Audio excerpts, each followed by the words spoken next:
안녕하십니까. 오늘 사회를 맡은 임학순입니다. 현재 저는 한국 지역문화정책연구소 소장을 또 맡고 있기도 합니다.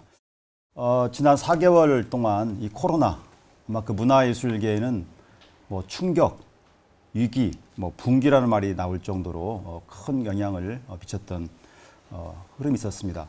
과연 이런 그 포스트 코로나 현상들을 어떻게 우리가 현장에서 바라볼 것인가, 그리고 이 코로나 이후는 또 어떻게 우리가 바라봐야 될 것인가에 관한 논의를 좀 하기 위해서 저희 지역문화정책연구소에서는 그 한국광역문화재단연합회하고 또 한국 전국 지역문화재단연합회와 함께 이 세미나를 기획을 하게 됐습니다. 저희가 오늘 이슈 세미나 제목은요, 코로나19 이후 지역문화예술로 이렇게 정했고요. 크게 이제 그 위기 진단에 관한 것을 1부에서 다루고, 그다음에 2부에서는 이제 위기 대응에 따른 그 문화정책의 체계에 대해서 다룰 예정입니다. 그리고 이제 마지막 세 번째는 코로나 이후 포스트 코로나 시대의 이 지역문화 현장의 그 과제는 무엇인가 하는 부분들을 다루게 되겠습니다. 우선 먼저 일부 주제가요, 코로나19 위기의 지역문화 현장에 관한 것인데, 여기에 대해서 이제 함께 그 참여해 주실 토론자분을 소개하도록 하겠습니다. 먼저 우리 이당금 푸른연극마을 대표님 소개하겠습니다. 네, 안녕하세요. 광주에서 활동하고 있는 푸른연극마을 대표 이당금입니다. 반갑습니다. 네. 그리고 배윤수 전국지역문화재단연합회 전 사무국장님 소개하겠습니다. 네, 안녕하세요. 전국지역문화재단 사무국장을 맡았던 배윤수라고 합니다. 오늘 좋은 토론에 초대해 주셔서 감사드립니다. 반갑습니다. 네, 고맙습니다. 그리고 김지원 한국광역문화재단연합회 사무국장님 소개하겠습니다. 네, 안녕하십니까. 반갑습니다. 그리고 안태호 웹진 예술경영 편집장님 참여해 주셨습니다. 네, 예술경영 웹진 편집장 안태호라고 합니다. 반갑습니다. 오늘 뭐 1시간 정도 저희가 진행을 할 텐데요. 좀 현장의 문제들을 좀 그 실감나게 한번 논의를 해보도록 하겠습니다. 우선 먼저 그 이제 이 코로나19 상황에서 지난 4개월 동안 그 이제 정책 현장에 있었던 두 기관이 있습니다. 그 광역문화재단이 있고요, 또 기초문화재단이 있는데, 광역문화재단에서 이제 그동안의 이 코로나19 상황을 어떻게 진단을 하고 여러 가지 나름대로 대응책을 수립해 오셨는데, 이 광역문화재단에서 바라본 그 지역문화 위기 현장, 이 얘기를 조금 먼저 시작을 하면서 토론을 열어가도록 하겠습니다. 그럼 먼저 우리 김지원 사무처장님 말씀해 주십시오. 예, 우선 광역문화재단에서는 지난달에 각 재단의 그 피해 상황에 대해서 현황 조사를 먼저 시작을 했습니다.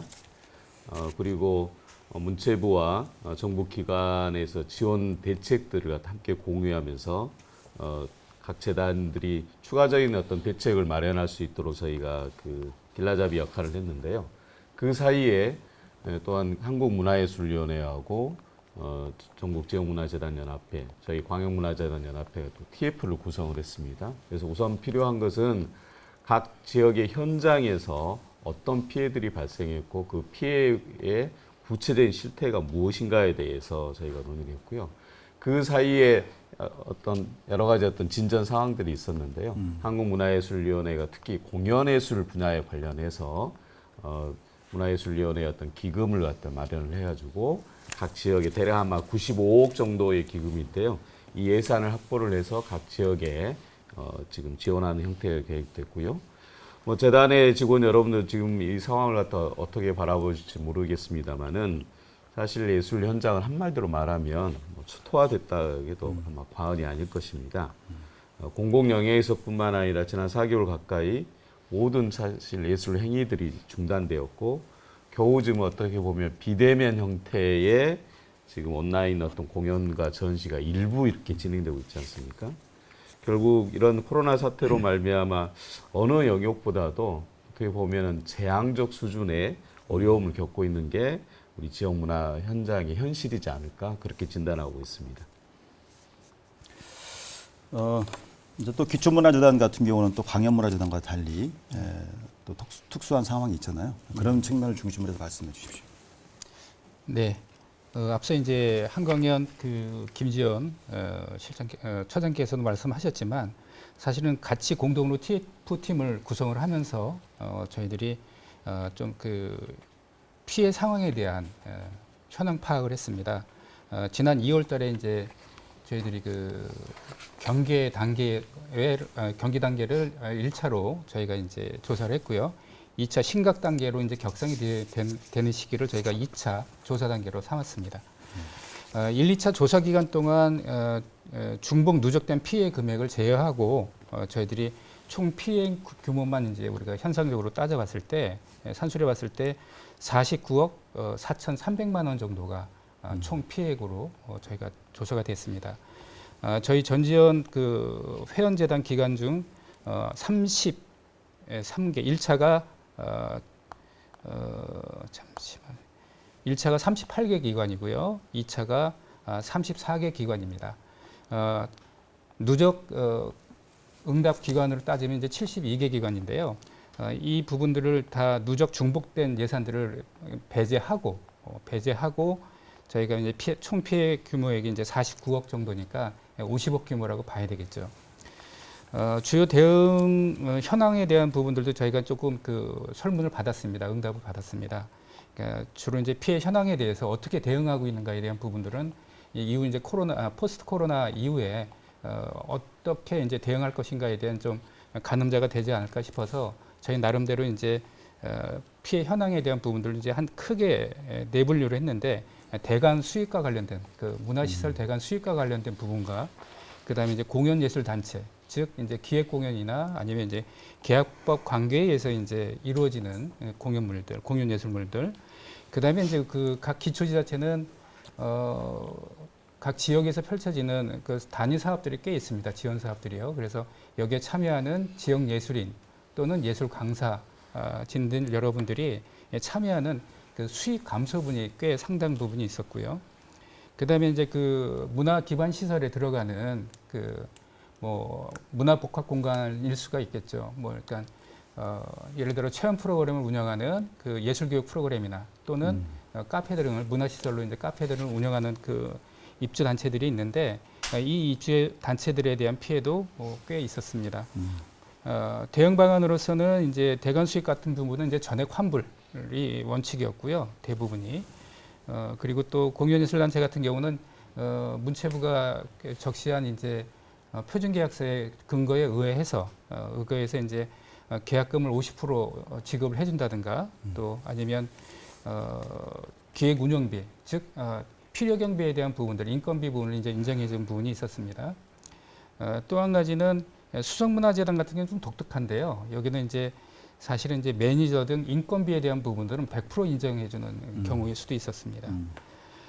그리고 이제 참여 예술인 부분은 이 부분은 이제 그 경기문화재단에서 저희 이제 그 전지현 통틀어서는 아니고 경기문화재단 같은 경우는 좀 특이하게도 경기 지역에 있는 기초재단과 사전에 협의를 거쳐서 경기도 문화뉴딜 코로나19 예술 백신 프로젝트라고 해서 공공예술 프로젝트에 참여하고 있는 예술 강사나 예술인들에게 그 사업 제안을 하면 100만 원의 기적이라는 프로그램으로 해서 100명에게 예산을 해주는 정산 없이 지원을 해주는 사업이 이제 입안이 되었었습니다. 그래서 총 예산 규모는 한 20억 정도가 됐었고요. 협력사하고 입주단체 부분은 조금 이게 좀 그 경계가 애매해서 사실 이제 대부분은 이제 그 임대 수수료 이 부분들을 이제 감면 시행하거나 전면 감면해주는 형태의 모습을 띠고 있었습니다. 예, 뭐 기초적으로 피해액은 그렇고요. 좀 더 좀 유의미하게 좀 바라봐야 될 지점들은 그러니까 사실은 이제 기초 단체들 같은 경우는 이제 문화 기반 시설을 많이 다루고 있기 때문에 이 공연장, 문화회관이나 이제 이쪽과 관계된 공연 단체들이 꽤 있습니다. 그러니까 이런 부분들은 사실은 상당 부분은 좀 면밀히 바라봐야 될 지점 같습니다. 사실은 이제 그 기재부에서 회계 계약법 지침에 의하면 사실은 선급금이 지급이 되게 되어 있는데 사실 내부 사정들, 그러니까 업무의 수월성, 편의성 문제 때문에 사실 이제 선급금이 지급되는 경우는 극히 드뭅니다. 그래서 이런 그 전면적인 그 계약 관계법에 대한 부분들도 이제 좀 면밀하게 살펴봐야 되지 않을까 그런 의견들이 좀 있었습니다.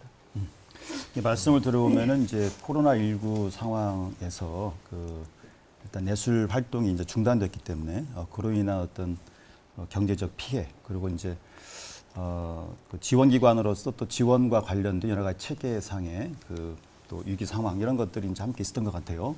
아마 그 광역문화재단 같은 경우도 그 지원과 관련 현장에서 그 만나는 이제 지역 문화예술계 분들의 어떤 반응들을 좀 보셨을 것 같은데 그분들의 말씀이라든지 아니면 이에 따라서 지원 현장에서 겪었던 애로사항 같은 것들을 좀 말씀해 주시면 도움이 되겠습니다.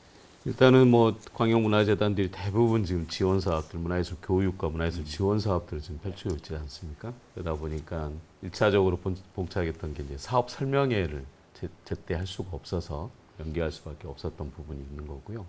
그다음에 이제 사업 설명회 이제 심사까지는 다 했는데 실질적으로 이제 이 사업을 갖다 진행을 해야 하는데 진행하는데 이제 어려움이 있는 거죠. 그래서 지금 현재로서는 저희가 한번 전체 예술인들 대상으로 하는 피해를 조사하면서 물어봤는데 공연예술 분야 같은 경우는 근 한 90% 이상, 전시도 근 90% 이상, 일부 경우에는 뭐 한 80% 정도 이상의 일체의 어떤 활동들이 지금 재개가 되지 않고 있습니다. 그러다 보니까 이제 그런 부분에 있어서 어떻게 대안을 마련할 것인가가 지금 가장 중점적인 과제로 좀 떠오르고 있고요.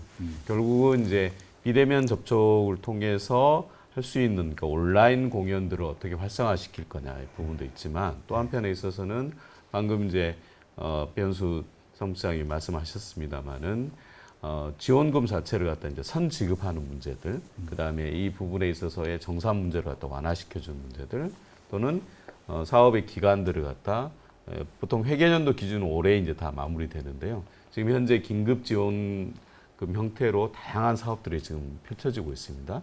그럴 경우에는 회계연도 기준을 넘어서서 내년까지 사업을 연장한다 할지 지금의 문제는 더 이상 그동안 진행되었던 예술 현장에 적용시켰던 일반적 지침이 아니라 이런 어떤 위기의 상황 속에서 예술의 현장의 목소리를 반영하는 지원 정책으로 전면적으로 전환이 돼야 하지 않을까 그렇게 생각하고 있습니다. 네.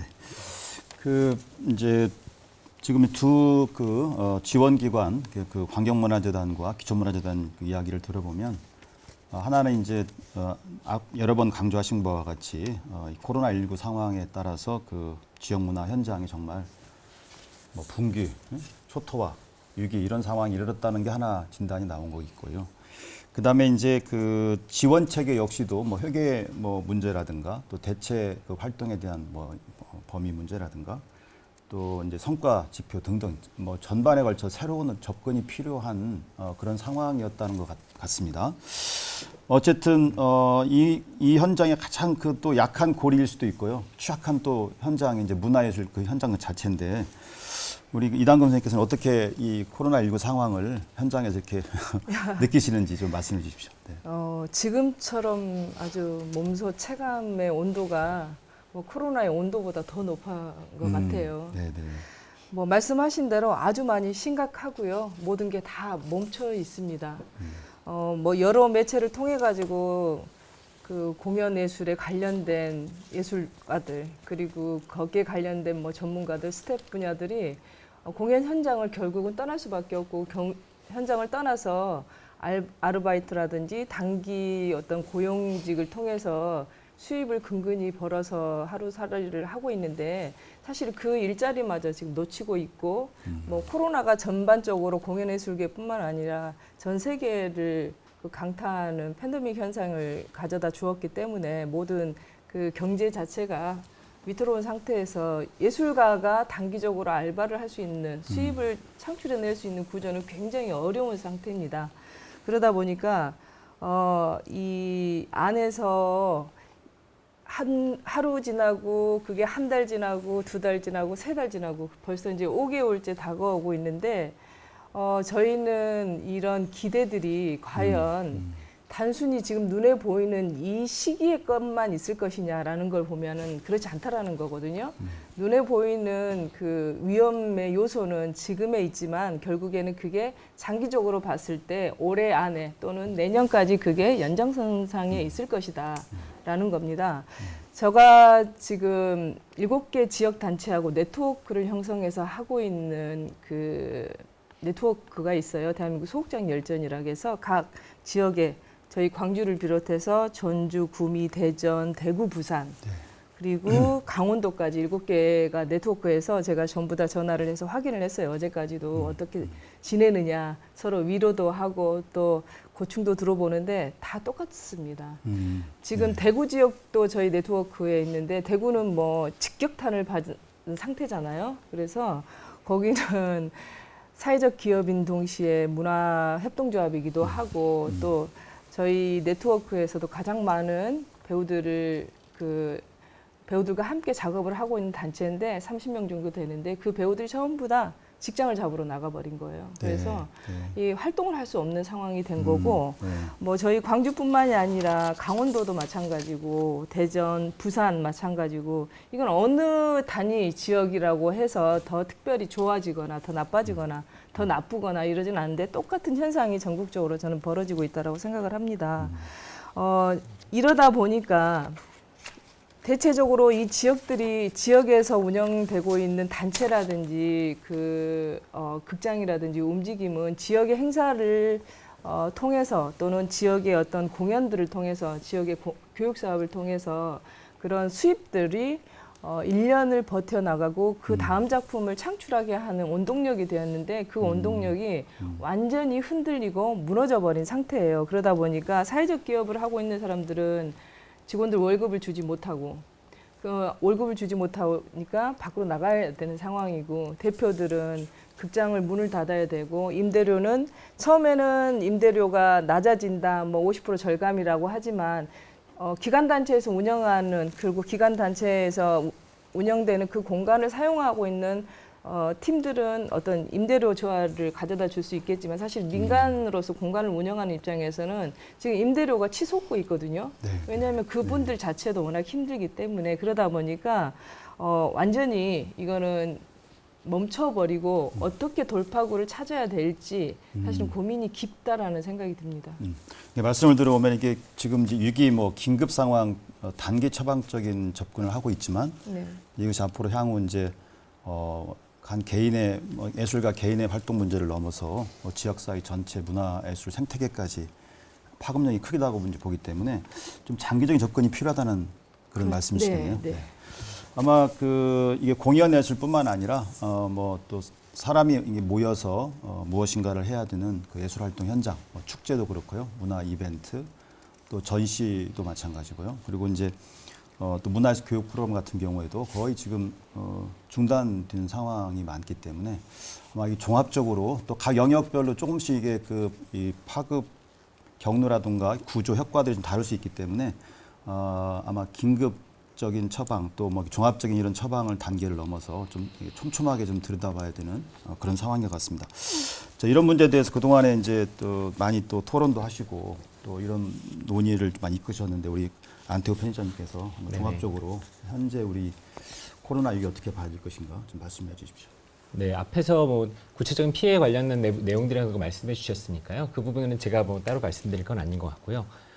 사실 뭐 예술인들뿐만이 아니라 전국 국민들 혹은 세계적으로 삶의 조건들이 많이 허물어지고 있는 상황에서 사실 예술인만 외외로 있을 수는 없는 부분이잖아요. 근데 뭐 역으로 보면 또 그런 측면들이 많이 얘기가 되는 것 같아요. 지난달에 몇 개의 토론회들이 있었습니다. 코로나19 관련한 그 예술인들 현장 토론회도 몇 개 있었는데 거기서 나온 얘기들 중에 제 눈을 가장 끌었던 게 그거였던 것 같아요. 위기라는 게 결국은 그 위기 상황에서 본질을 좀 드러내주는 측면이 있다라는 거예요. 말하자면 현재 위기라는 게 꼭 이 코로나19라는 감염병 때문에 온 것이었느냐라는 그 질문들을 하는 그 예술가들이 좀 있더라고요. 이를테면 보통 1, 2, 3월까지는 예술가들이 되게 충국이라 그러면서 따로 별도 예술 수입은 없었거든요. 물론 다른 조건들이 허물어지면서 별도 수입이 없기 때문에 더 어려워진 부분이 있지만 실제로 예술 수입은 공공기관이 실제 예산이 풀리면서 활동을 하기 이전까지는 그때와 큰 다르지 않은 상황이었다는 얘기들도 하기도 하더라고요. 사실은 이번 과정들을 통해서 예술정책 혹은 문화정책의 본질을 어디서부터 좀 다시 만들어 나갈 것인가, 현장의 다이나믹을 그런 역동성들을 어떻게 좀 담아낼 수 있는 방법들을 좀 만들 수 있을 건가라는 그런 고민들이 좀 해야 될 것 같습니다. 이번에 물론 아까 앞에 소개하신 것처럼 무정산 사업을 하거나 혹은 그 증빙하는 방법들을 굉장히 간소화하거나 하는 뭐 심사 과정들을 간소화하거나 방식으로 전향적인 방식들도 많이 있었지만 여전히 그 긴급 지원이라고 하면서 실제로는 그 사업에 대한 것들을 요구하고 증빙이나 그런 것들 때문에 굉장히 냉소를 산 경우도 있었거든요. 그래서 위기라는 것들을 어떻게 좀 인식하고 있는가, 위기에 대한 인식들이 갖고 어떤 기관이나 것은 좀 나른하게 잡고 있는 것이 아닌가, 정말 위기를 비상하게 인식하고 본질을 좀 직시하면서 새롭게 그 상황을 좀 구성해 나가야 될 때가 아닌가라는 생각들을 좀 해봤습니다. 지금 편장이 말씀하신 주제와 바로 두 번째 제가 주제를 다루려고 했던 사항인데요. 과연 이 코로나 위기 상황이 코로나라고 하는 그 어떤 그 요인 때문에만 생긴 것이냐.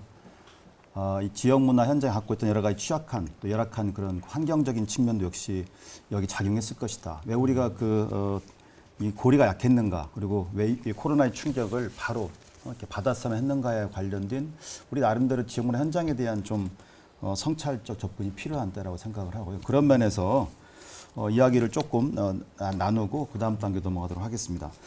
뭐 혹시 어떻게 생각하신? 이어서 할거 아니에요? 뭐, 네. 먼저 좀 여셨으니까 네, 좀 더 이어서 얘기를 해볼까요? 우리의 그 취약한 네네. 그 현장의 그 고리들을 네. 좀 말씀해 주시면은. 제가 뭐 이래저래 좀 살펴보니까 제일 취약한 게 사실은 그 와중에도 지역인 것 같더라고요. 네. 이를테면 재난이라는 것들이 우리가 세계적으로 보면 뭐 그 부자 나라하고 빈국하고 그런 재난이 평등하지 않다라는 얘기를 하잖아요. 근데 네. 국가 내에서도 혹은 예술 씬에서도 재난이니까 평등하게 좀 나타나는 게 아닌 것 같아요. 맞습니다. 그러니까 맞아요. 서울이나 인천이나 경기 같은 지역에서 사실은 그런 지원 사업들이 제일 많이 나오고 있고요. 네, 네. 그런 재원들도 많고 사업의 전향적인 방식도 많이 나오고 있습니다. 이를테면 제가 본 예우 중에는 경기문화재단 같은 경우가 그 이번에 사업을 50억을 내놓으면서 자기 기본 재산을 헐어서 사업을 냈거든요. 그러니까 기금을 헐었어요.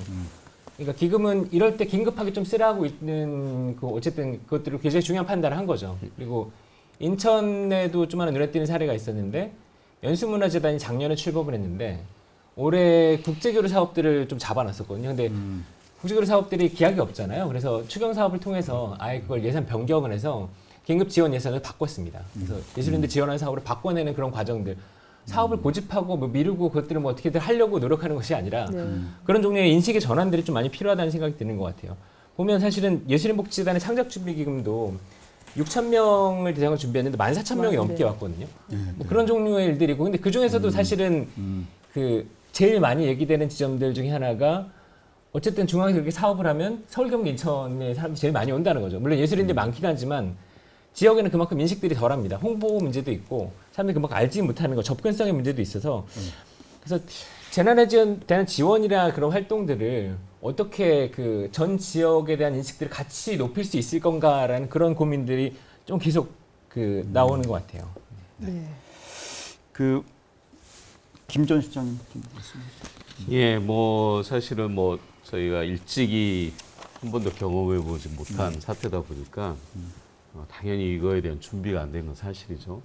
뭐 그러다 보니 당연히 매뉴얼이 없는 것은 너무나 뭐 어쩔 수 없는 현상들이고요. 그래서 그동안 이런 부분에서 지역 단위 내에서는 방금 안태호 편집장이 말씀하셨지만 그렇게 적극적인 행정보다는 행사를 갖다 주로 연기하거나 취소하는 이제 형태였다가 이제 최근에 들어와서 이제 긴급 지원 형태로 다양한 사업들이 진행되다 보니까 일부 선제적인 여러 가지 지원 대책을 마련하고 있습니다.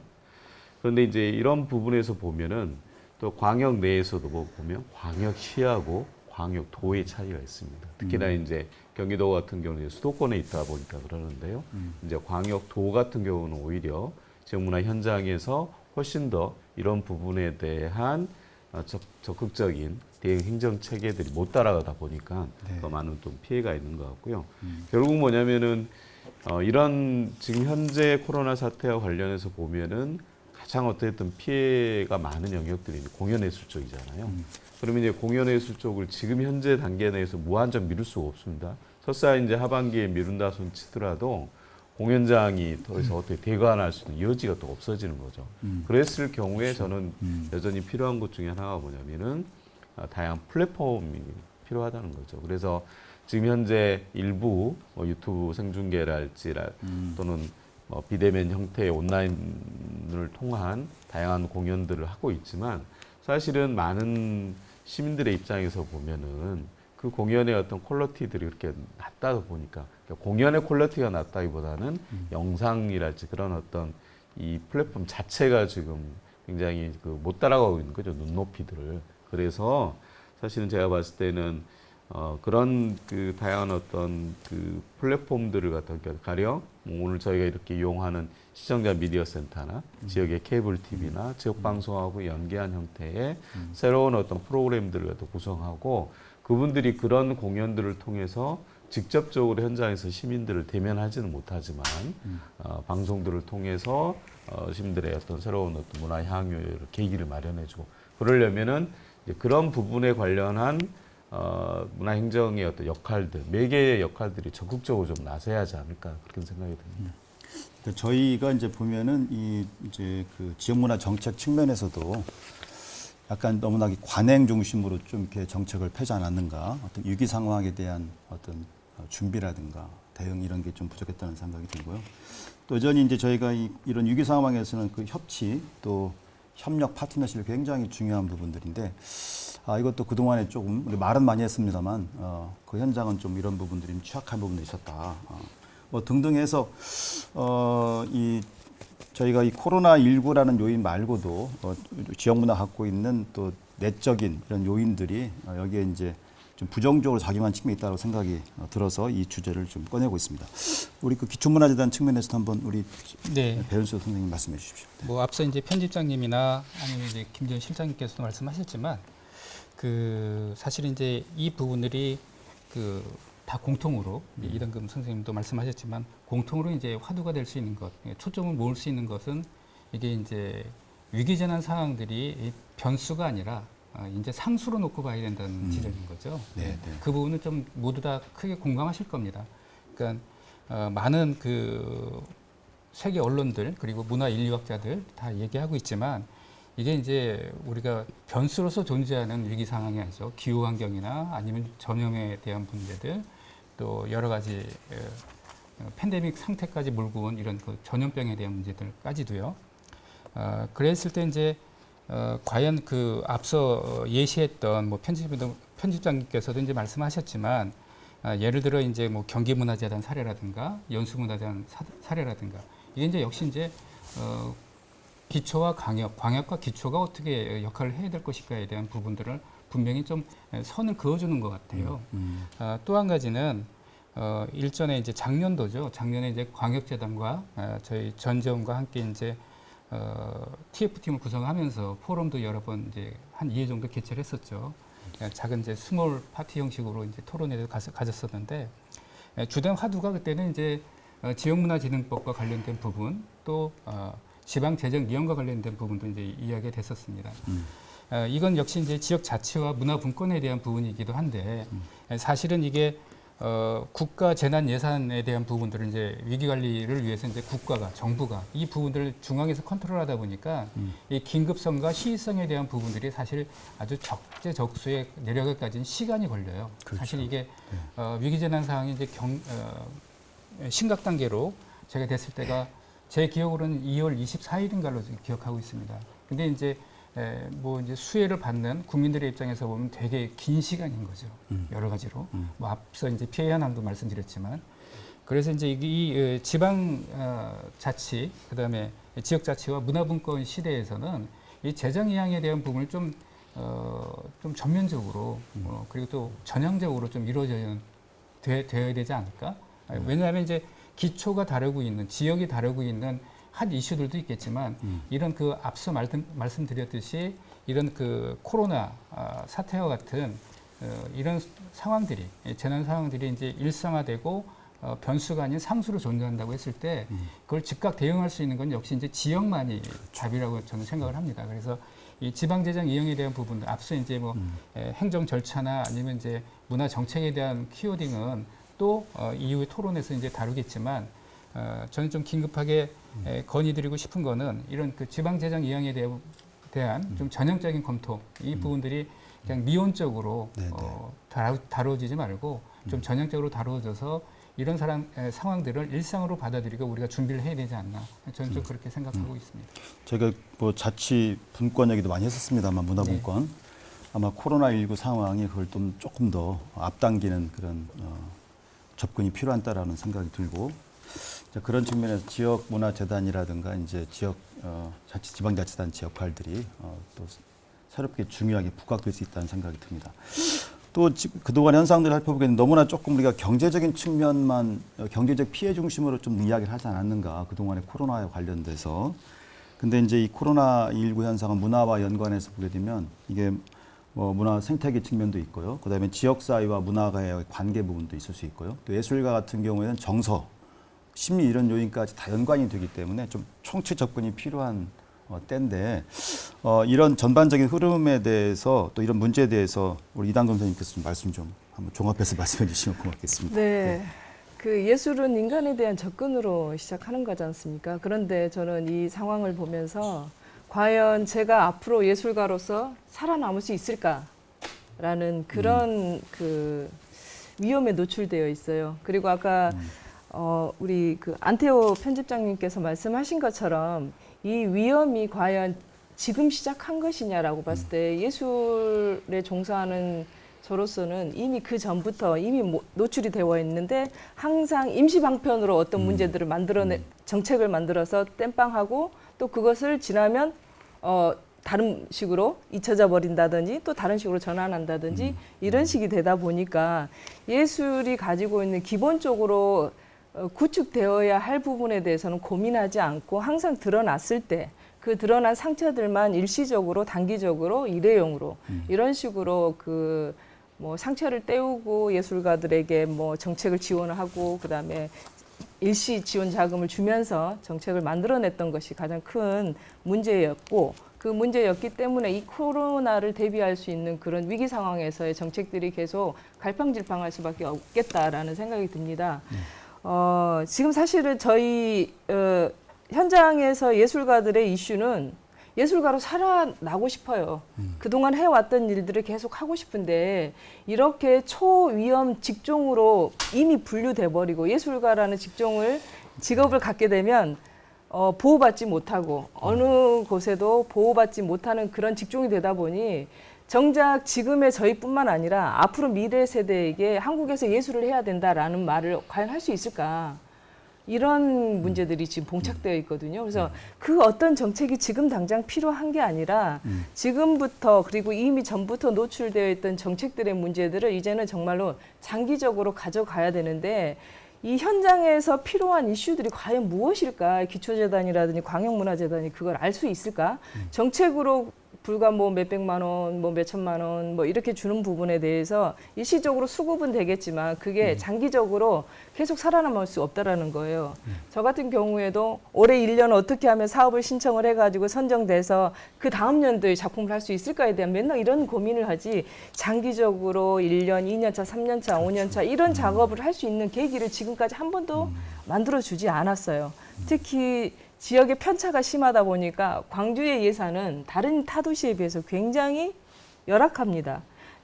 뭐 예를 들어서 연극은 지금 광주는 사실은 미디어 아트라든지 미술 쪽에 더 많이 집중돼 있고 광주 비엔날레든지 유네스코 미디어 아트라든지 그러면서 예산들이 집중될 수 있는 어떤 지금 고리들이 연결고리들이 만들어지고 있는데 그에 반해서 무대 공연 예술, 현장 예술가들의 그 이제 더 열악함이 더 심해져 간다라는 거거든요. 그러다 보니까 현장 예술, 이 문화예술 공연계에서 그 무대 공연들이 사라지고 있을 때 그럼 관객들은 무엇과 사람과 사람, 인간의 본질을 접근하는 그 예술과 어떻게 접근할 것인지에 대한 이런 것들을 광주 자체에서 점점 그 자리가 협소해지고 있어요.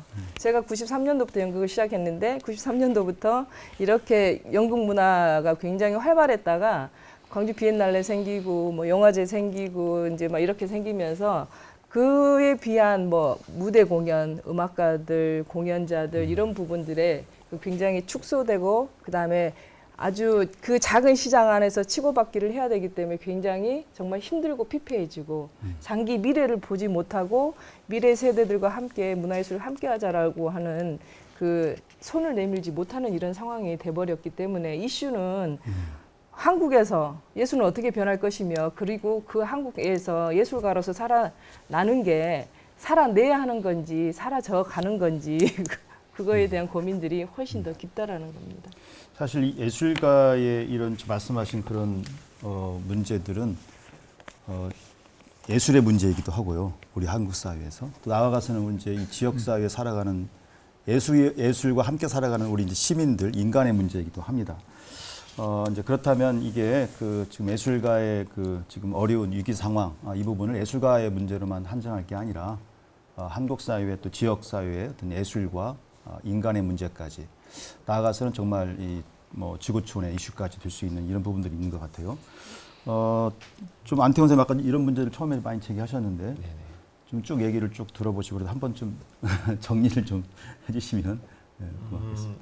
뭐 총체적인 정리라기보다는 뭐 그런 생각을 잠깐 하고 있었거든요. 지금 그 말하자면 저희 아까도 사업 얘기를 좀 드렸는데 저희가 사업이나 프로젝트가 없이 사실은 활동을 할 수 없는 거긴 하지만 이를테면 이번에 그 위기 국면에서 보면 전국민 재난지원금이나 그런 것들이 많이 논의가 됐었잖아요.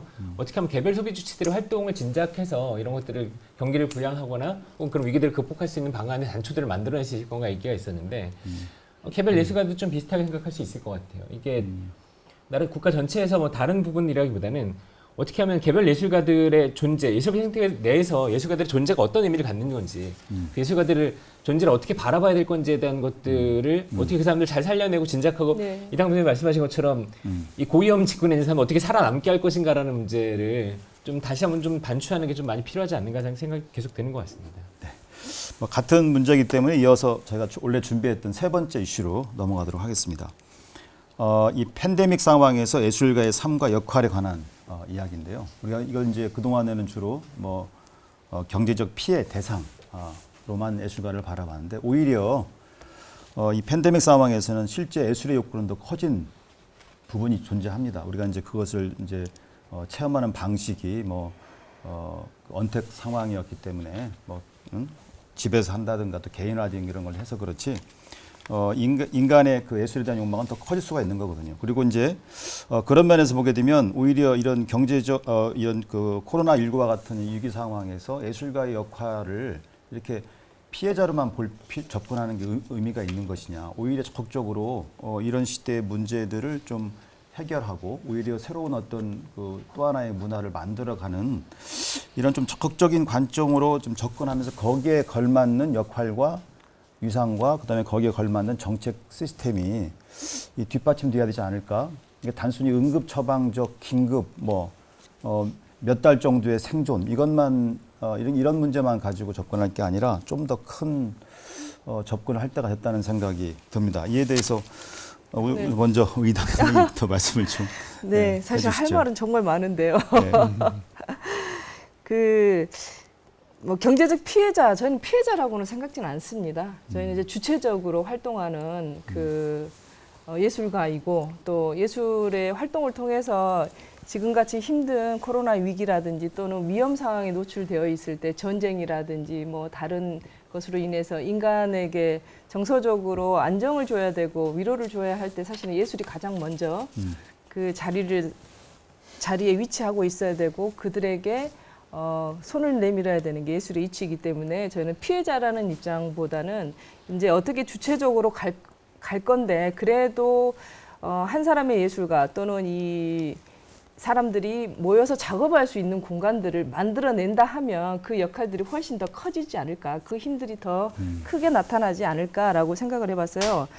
지금까지 노출되어 있는 이것들이 왜 계속 이렇게 지속적으로 또는 단기적으로 갈 수밖에 없을까라고 생각을 했을 때 인프라 구축이 안 됐다고 저는 생각을 합니다. 네네. 이 인프라 구축에 있어서 공연예술계는 결국에는 사람과 공간이에요.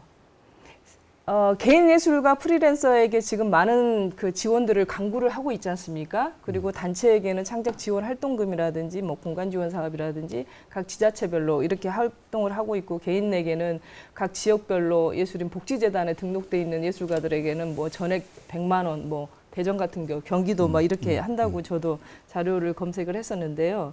이런 것들이 결국엔 단기적인 건데 이 단기적인 그 예술가들을 살려내기 위해서는 그들이 결국엔 일할 수 있는 공간이 있어야 된다는 거예요. 그래서 일자리 창출이 아니라 일자리는 이미 저희가 예술가로서 일자리가 있는 거예요. 그래서 일자리를 창출하는 게 아니라 그 일을 할 수 있는 공간, 무대라든지 극장이라든지 단체라든지 이런 부분에 대한 지원이 장기적 플랜으로 갈 수 있게끔, 그리고 극장에서 그들이 공연을 할 때 지원을 할 수 있는 방안들을 같이 협업해서 고민을 한다든지, 결국은 개인이 모이더라도 하나의 작품을 올리기 위해서 임시적인 단체가 형성될 수밖에 없기 때문에 극단이라는 단체라는 이런 단체에 대한 지원이라든지 이런 고민들이 좀 필요를 하고요.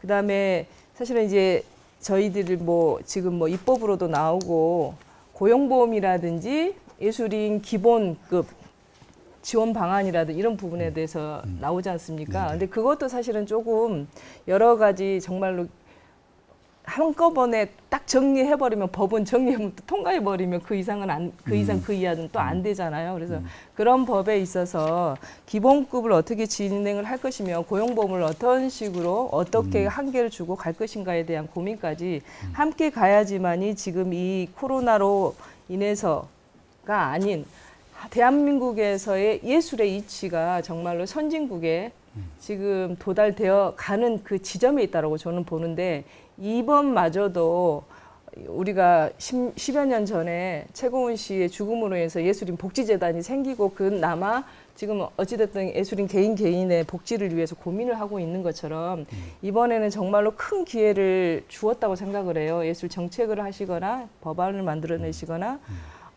이런 분들에게, 그리고 또 현장 예술가로서의 그런 위기감이 저희들에게 예술이 어떤 자리로 위치할 것인가를 고민을 하게끔 하는 거기 때문에 이 정책에 있어서 가장 필요한 부분은 인프라를 구축하는데, 인프라 구축이 저는 협업이 좀 많이 돼야 되는데 비어있는 공간들이 굉장히 많은 부분을 연습실이라든지 작업장이라든지 개인 화가들 이런 부분들이 굉장히 필요로 하고 있다는, 지금 당장 돈 100만 원이 중요한 게 아니라 그들한테 연습실을 내주고 공간을 내주고 거기서 일할 수 있는 뭘 도모할 수 있는 그거를 만들어 준다면 저는 좋겠다라는 생각하고, 저는 일자리 창출은 정말 일자리 창출이라는 것 자체를 저는 안 썼으면 좋겠어요. 배우, 연극, 예술인들이 일자리인데 거기에 또 무슨 일자리를 창출하면 그러면 기존에 있던 일자리를 갖고 있는 우리는 뭐 하는 거? 새 일자리로 계속 옮겨갈 수는 없지 않습니까? 그러니까 예술가분들이 이제 또 예술 단체들이 안정적으로 지속적으로 어떤 일을 할 수 있는 그 환경, 기반 이런 말씀을 주로 해주신 것 같아요. 아마 이제 그러다 보면은 우리가 기존의 그 사업비 중심의 어떤 그 지원 사업들도 이제 이런 예술가, 아티스트 그리고 예술 단체들의 어떤 경영 안정성 이런 부분에 관한 정책들도 좀 대폭 확대화되어야겠다는 생각이 듭니다. 아무래도 기초 현장에서 이런 부분들에 대해서 또 고민하고 계시는 우리 배훈 선생님 좀 말씀을 좀 해주십시오.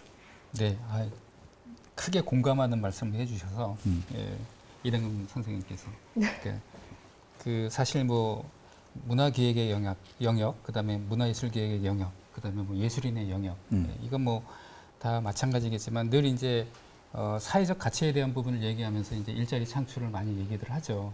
그리고 또 이 부분은 사실 이미 존재하고 있었는데, 그리고 또 존재해 나가고 있고 새로운 그 전환 시대를 맞이해서, 근데 이제 계속 일자리 창출만 얘기하니까 예술인을 또 창출해? 지금 있는 사람들은 어떻게? 이런 이제 우리가 고민이 생기게 되는 거죠. 사실 앞서 이제 이당금 선생님께서도 광역재단이, 그 다음에 기초문화재단이, 그럼 그 안에서 어떤 역할을 했을까요? 라고 아까 이제 반문을 해주셨는데, 사실 그 고민들은 저희들도 늘 하고 있지만, 사실 앞서 선행된 이야기들과 같이 맞물려서 우리 안에서 이제 이루어질 얘기, 아주 거대 담론이기 때문에 또 반복해서 얘기는 하지는 않겠습니다. 근데 아까 말씀드렸던 지방재정이라든가 행정이양이라든가 이런 부분 같이 동시에 이루어지는 부분이기 때문에 광역과 기초가 어떤 미션을 갖고 가야 될지에 대한 고민, 정책적 고민이 좀 필요할 것 같고요. 이런 부분들은 좀 이후 토론에서도 좀 자주 빈번하게 이루어져야 되는 문제가 아닌가, 좀 그렇게 생각을 합니다. 좀 재밌게도 앞서 이제 우리가 그 한광연과 함께 그 주요 피해 현황을 이제 조사를 하면서 이제 한광연에서도 한번 사업 제안을 한번 받아보세요. 그게 어떨까요?라고 해서 저희들도 한번 조사를 해봤습니다. 많은 그 기관들이 하진 않았지만 특이점으로는 이게 좀 우리가 흔히 들었던 또 아니면 또 한 번쯤 들었을 법한 제안들은 했어요. 그러니까 예를 들어 이게 이제 예술재능은행이라는 제도, 이 부분은 늘 많이 했을 겁니다. 뭐 아트뱅크라는 이름으로도 불려지고 또 아니면 재능은행이라는 이름도 불려지고 여러 가지가 있었죠.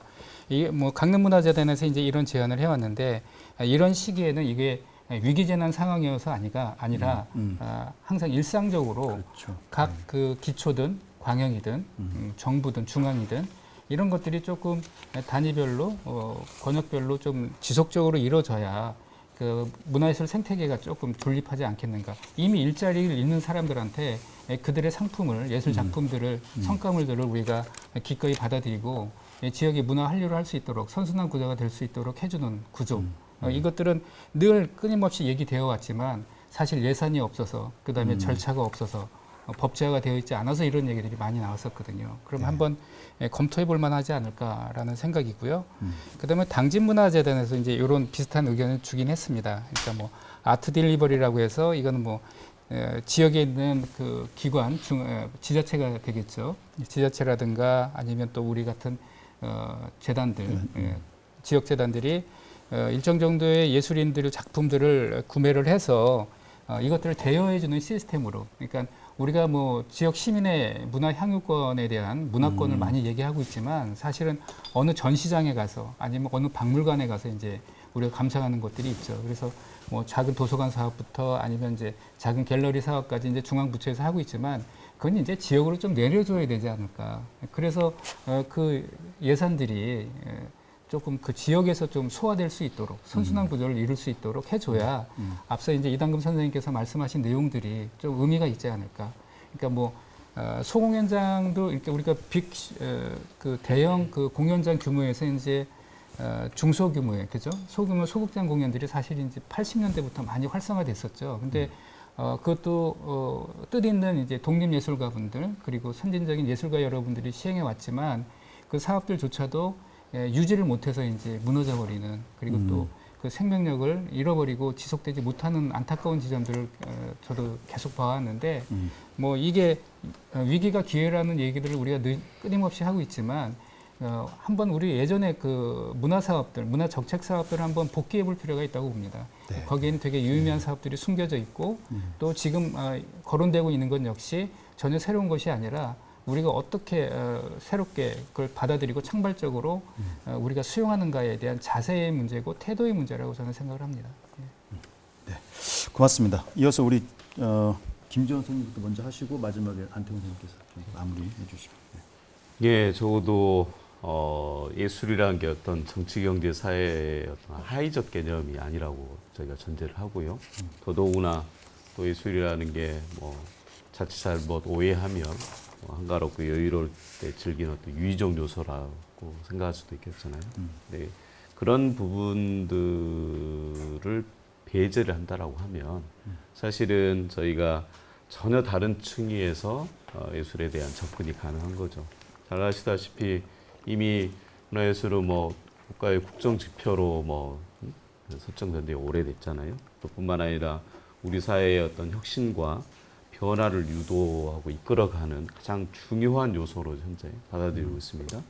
또한 코로나19 사태로 인해서 가장 큰 피해와 어려움을 갖다 겪는 대상이지만 또 다른 한편에서는 이 위기의 상황에서 삶의 어떤 위로와 희망을 줄 수 있는 가장 유력한 주체이기도 하거든요. 네. 그런 의미에서 보면 우리가 정말 이 예술인들에 대한 제도적으로 또는 행정적으로 다양한 어떤 플랫폼들, 그러니까 활동할 수 있는 공간, 그 여지를 갖다 만들어 드려야 한다고 생각합니다. 네, 그런 것들이 바로 지금 현재 저희에게 주어진 가장 중요한 역할과 사명이지 않을까 그렇게 생각합니다. 네, 우리 안태훈 선생님. 네. 저는 뭐 좀 다른 얘기를 해야 될 것 같아서 그러니까 피해라고 보면 뭐 얼마 전에 그 예총이 그 피해 집계를 낸 것도 있었는데 예술가들이나 특히 뭐 협단체들의 역할 중에서 그런 피해를 좀 증명하는 데는 급급하지 않고 좀 다른 지점들로 좀 나갔으면 좋겠다는 생각이 드는 것 같아요.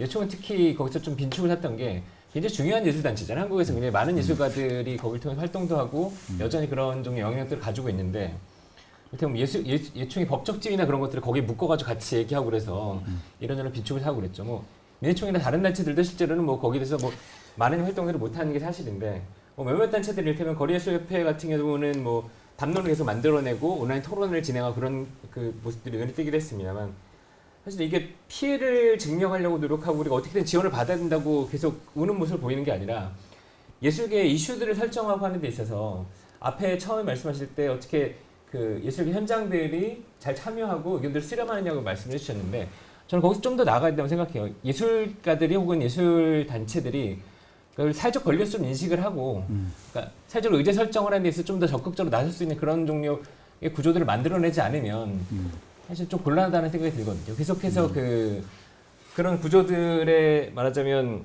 알리바이로 계속 활용되는 것들이 지금까지 과정들이었거든요. 근데 의제 세팅하는데 적극적으로 참여하지 않는다면 영원히 그런 것들을 좀 반복하는 과정들이 계속 있을 것 같다는 생각이 많이 드는 것 같아요. 또 한 가지 말씀드리고 싶은 건 이거는 뭐 정책 차원이라기보다는 사실은 자구책에 가까운 부분인데요. 예술가들이 사실은 상호부조에 대한 부분들에 대한 그 자기 각성이나 그런 게 좀 있으면 좋겠다는 생각이 들고 있습니다. 제가 뭐 인천에서 최근에 만난 그 몇몇 예술가들이 그런 종류의 논의들을 하고 있다 그래요. 그러니까 그 몇몇 그 좀 여유가 있는 예술가들이 처음에 그것들을 재원을 출원하거나 해서 그것들을 만들어 놓고 각 그 예술가들 참여를 통해서 상호부조 과정들이 좀 있어야 되지 않냐라는 논의가 있다는 거죠. 이게 제도나 정책이나 국가에만 기대서 활동들을 이어나간다는 건 사실은 좀 구차한 부분도 있고 사회적 권리긴 합니다만 사실 그걸로 충분하지 않은 부분들이 있는 거잖아요. 그래서 예술가들끼리 그런 부분들에 대한 논의가 좀 더 이어나가야 되지 않나라는 생각들도 한편으로 드는 것 같아요. 예전에 그 녹색평론에 굉장히 재밌는 얘기가 실렸었는데요. 그 복지국가라는 것들이 당연히 뭐 지향해야 될 지점이긴 하지만 복지국가 논의가 이전에 있던 그 우리 전통적에 있던 상호부조 논의나 그런 것들을 약화시키고 공동체를 해체시키는데 굉장히 큰 역할을 했다는 여기 되게 신선한 충격을 받았었거든요. 네. 예술계에서 비슷한 좀 적용들이 가능하지 않을까라는 생각을 좀 해봤습니다. 저도 거기에 그 공감하는 부분이 이제 저희 스스로가 피해자라고 하진 않아요. 근데 이제 조사라든지 이런 과정을 통해서 예술 피해하다 보니까 그러니까요. 정말 네. 주체적으로 네. 활동을 하고 있는 입장에서 피해라고 하면은 뭐지? 그래서 사실은 정신적인 피해가 더 큰 거예요. 그렇죠. 왜냐하면 아까 말한 그대로 네, 그런 피해들이 이런 게 드러날수록 어떤 물질적인 피해들보다는 예술가들은 정신적으로 하는데 그 정신적인 피해들이 더 큰 부분이었기 때문에 그러고 예술가들의 그 자기각성 요구가 절대적으로 필요할 때고 상호 부조를 해야 된다고 했을 때 처음에 SNS 상에서 정말 없는 예술가들이 10만 원씩 내서 자기 돈 10만 원을 다른 선배라든지 후배라든지 이렇게 아트 딜리버리 뭐 이런 식으로 진행을 했었잖아요. 근데 동참하고 싶은데 예술가들은 정말로 정규직이 아니다 보니 그 10만 원도 굉장히 힘든 상황이 되는 거예요. 그러다 보니까 그런 부분들에 있어서 우리가 할 수 있는 일은 돈에 대한 정책에 대한 지원보다는 정말로 이렇게 힘든 상황에서 그 사람들을 위로할 수 있는 예술을 빨리 펼쳐 보이는 거 그거 하나의 바람으로 이런 모든 것들이 진행되기를 바라고 있을 뿐이지 지금 당장 얼마간의 지원 그리고 지금 눈에 보이는 어떤 형식의 정책을 요구하고 있지는 않다라는 말씀을 덧붙이고 싶습니다. 물론 이제 긴급 상황에서는 이런 경제적 피해에 초점을 둔 위기 대응, 뭐 긴급 자금 전략은 필요하다고 보고요.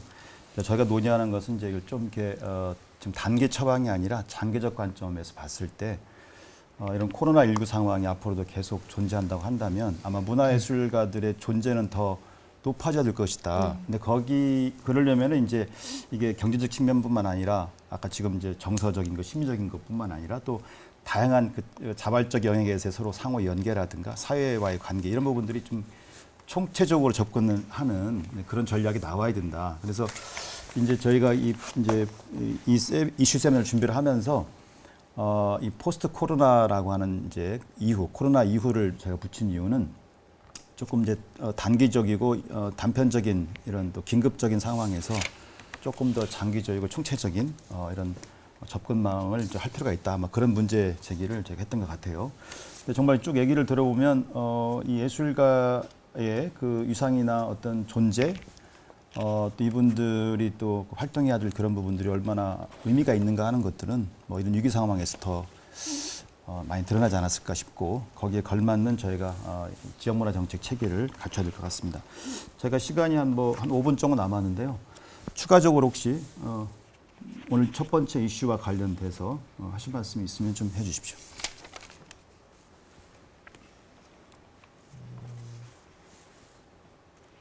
좀 다른 토론에서 나올 것 같긴 한데요. 그 영상과 관련된 부분들이나 그 말씀하신 플랫폼에서 영상과 관련된 게 굉장히 강조될 것 같긴 한데 참 어려운 문제라는 생각들이 드는 것 같아요. 맞습니다. 그 네. 영상으로 그 지역에서 단체들이 영상을 제작해서 네. 그것들을 시민들에게 보이거나 유튜브에 업로드하거나 한다고 해서 사실 그렇게 되면 유튜브에 있는 모든 컨텐츠들이나 넷플릭스에 있는 그 어마어마한 드라마나 그 영화들하고 경쟁을 해야 되는 상황이거든요. 네네. 왜냐하면 플랫폼이 같아지니까 정말 넘어서기 정말 어려운 문제라서 사실 그것들에 대한 고민들은 정말로 본격적으로 이루어져야 될 것 같아요. 사실은 그걸 만드는 게 문제가 아니거든요. 그 만들어서 사실은 만드는데 공만 들이고 네. 그 뭐 거기서 활용되지 못한다고 한다면 굉장히 허무할 것 같은 느낌이 많이 들더라고요. 이게 지금 국립극단에서 일주일에 2편씩 지금 올려주고 있거든요. 네네. 그래서 저희도 이제 올라가서 공연을 못 보기 때문에 그걸 통해서 가끔씩 보는데 조회수가 없어요. 그래요. 하물며 국립극단에서 그 네. 국립 배우들하고 하는데도 네, 불구하고 네, 연극 네. 조회수가 없습니다. 네. 그런데 지역에서 이렇게 하고 정말 이런 시스템을 갖춰줬다면 이 미디어 센터 정도 돼야지만 하지 뭐 우리 극장에서 공연한다 그래서 한다고 클릭 수가 있겠습니까? 그래서 이 부분을 저희가 이제 이따 3부에 한번 본격적으로 다루려고 하는데 그 배경은 이제 말씀드린 연관되어 있기 때문에 이것도 같은 맥락입니다. 단기적으로는 그렇게 어쨌든 예술가들의 작품이 올라가는 플랫폼을 만들자 이렇게 되어 있습니다만 또 깊게 들어가게 되면 여러 가지 이슈가 존재하더라고요. 이게 장기적인 이제 우리가 이 코로나 이후를 우리가 이야기를 할 때 그 부분에 관해서 긍정적인 측면 또 부정적인 측면 또 준비해야 될 것들 이게 종합적으로 세트가 돼야 되는데 그중에 한 부분만을 건드린다고 해서 그 부분이 이렇게 완성되는 것이 아니기 때문에 이런 부분들은 이제 또 하나의 그 예술 공간, 가상 공간이라고 하는 측면을 저희가 3부 이슈에서 두 번째 중요한 이슈로 다룰 계획입니다.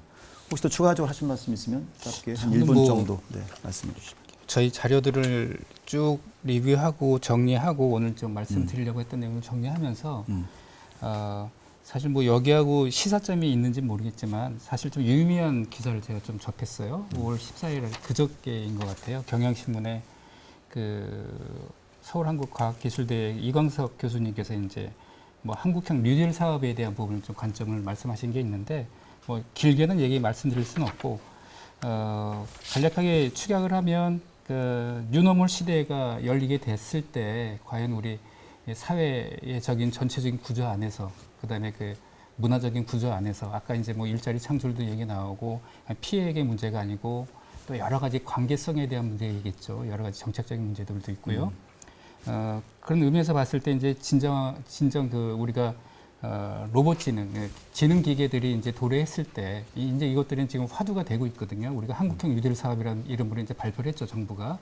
그래서 그 사업들이 정말 가려고 했을 때 좀 유의미하게 바라봐야 할 지점들은 이제 그 기업들은